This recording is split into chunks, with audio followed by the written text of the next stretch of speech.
Well, I was jubilant this morning, which has been the prevailing emotion most of the day. You know, I still feel very strongly about our cause and you know, the campaign to save the Arctic.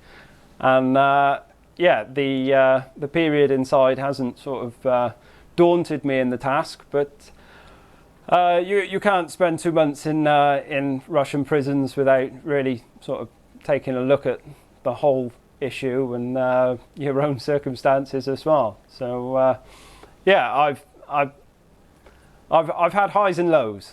You mentioned the highs and the lows. What were the lows?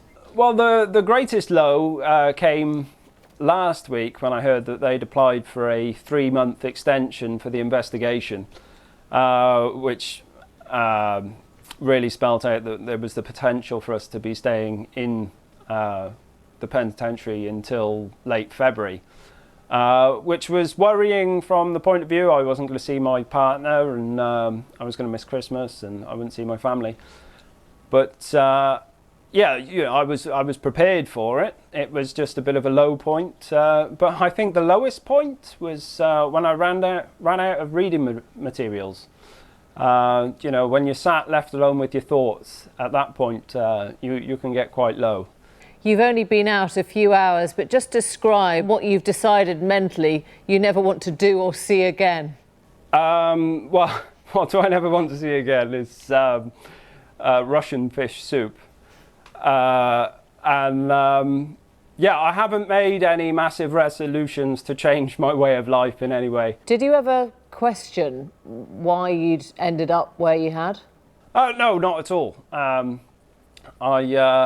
I was there for a reason. I've never doubted my reasons, or my resolve has never been stronger to fight for environmental issues, and certainly for the campaign of saving the Arctic and combating climate change. Stepping back, you could say that none of your actions have yet impacted on what Russia or what Gazprom or what Shell are doing there. So has the direct action even worked?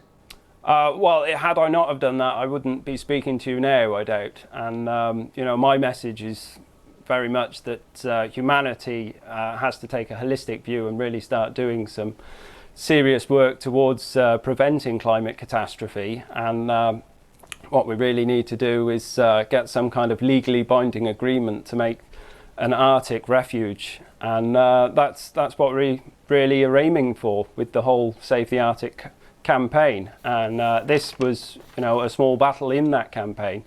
So I think it's been absolutely worth it. It's certainly brought it to the attention of the Russian voters, and you know, hopefully it's bringing it to the dinner tables around the world. The conversations will work both ways, won't they? There'll be some people watching this saying you left the Russians no choice.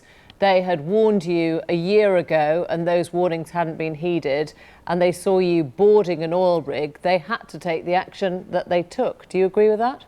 Well, I think that works both ways. You know, they felt that they had to take action, but we also feel that we have to take action. You know, they felt what we were doing is wrong, but we know what they are doing is wrong. Scientific fact states that the climate is changing and the ice caps are receding. And if we don't do something, who will stand up and say, you know, now is the time to act? We can't leave it too long. There are no constituents for the planet. We need to all realise that we've got to do something for it now.